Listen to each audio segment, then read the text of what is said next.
Praise the lord. దేవుని నామానికి స్తోత్రం కలుగునుగాక. మీరు ఎప్పుడైనా ఆకాశం వైపు చూసి, దేవుడా నా ప్రార్థన అసలు మీకు వినబడుతుందా అని అడిగారా? మనం అడిగే చిన్న చిన్న కోరికలు ఆ సృష్టికర్తకు పట్టవు అని మీరు అనుకున్నారా? అయితే ఆగండి, ఈరోజు నేను చెప్పబోయే స్టోరీ మీ ఆలోచన విధానాన్ని పూర్తిగా మార్చేస్తుంది. ఒక్క రూపాయి కూడా అడగకుండా వేల మంది అనాథలను పోషించిన ఒక వ్యక్తి, మరియు రంగురంగుల దారాల కోసం ఒక చిన్న పాప చేసినటువంటి ప్రార్థన. ఇది కథ కాదండోయ్, చరిత్రను మార్చిన ఒక యథార్థమైన సంఘటన. ఈరోజు మనం మాట్లాడుకోబోయేది ప్రార్థనా వీరుడు అని పిలువబడే జార్జ్ ముల్లర్ గారి జీవితం గురించి. ఆయన కేవలం ప్రార్థననే పెట్టుబడిగా పెట్టి వేలాది మంది అనాథలకు తండ్రి అయ్యారు. అయితే ఆయన జీవితంలో జరిగిన ఒక చిన్న సంఘటన దేవుడు మన మాటలను ఎంత స్పష్టంగా వింటాడో మనకు అర్థమయ్యేలా చేస్తుంది. అదేంటో ఈ వీడియోలో వివరంగా చూద్దాం రండి. ఈ కాలంలో మనం చిన్న కష్టం రాగానే కుంగిపోతాం, కానీ జార్జ్ ముల్లర్ గారు ఏ సాయం కావాలన్నా మనుషులను అడగలేదు, కేవలం మోకరించి ఆ దేవుణ్ణి అడిగేవారు. అసలు ఒక చిన్న పాప కోరికని దేవుడు ఎలా తీర్చాడు, అది కూడా వేల మైళ్ళ దూరంలో ఉన్న వ్యక్తి ద్వారా. ఇది వింటే మీకు అర్థమవుతుంది, మన ప్రార్థనలు గాలిలో కలిసిపోవు, అవి నేరుగా పరలోకం చేరతాయి.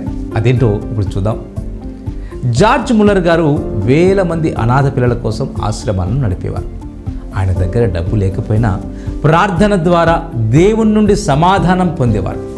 అందుకే ఆయన్ని ప్రార్థనా వీరుడు అని పిలిచేవారు.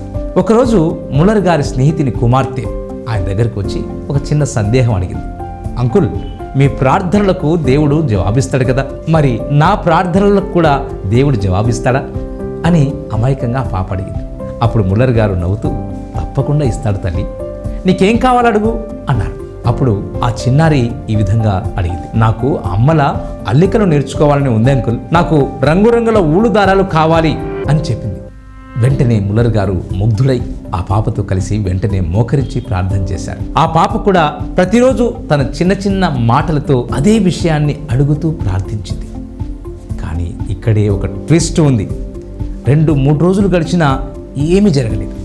సరిగ్గా అప్పుడే అనుకోకుండా ఒక పోస్ట్ పార్సిల్ వచ్చింది.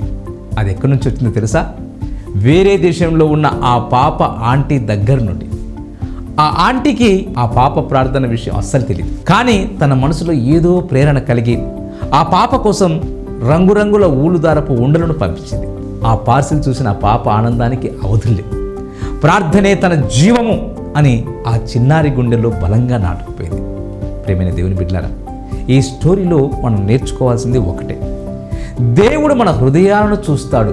మనం అడిగేది చిన్నదా పెద్దదా అని ఆయన అస్సలు చూడడు. ఎంత నమ్మకంతో అడుగుతున్నాం అన్నదే ముఖ్యం.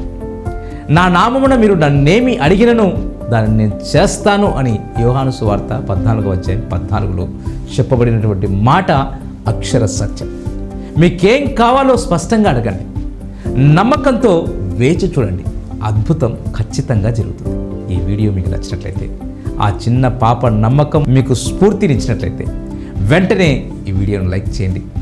మీ జీవితంలో కూడా ప్రార్థన ద్వారా ఏదైనా అద్భుతం జరిగి ఉంటే కింద కామెంట్స్లో మాతో పంచుకోండి. ఇలాంటి మరిన్ని ఇన్స్పిరేషనల్ స్టోరీస్ కోసం మన ఛానల్ని లైక్ చేసుకోండి.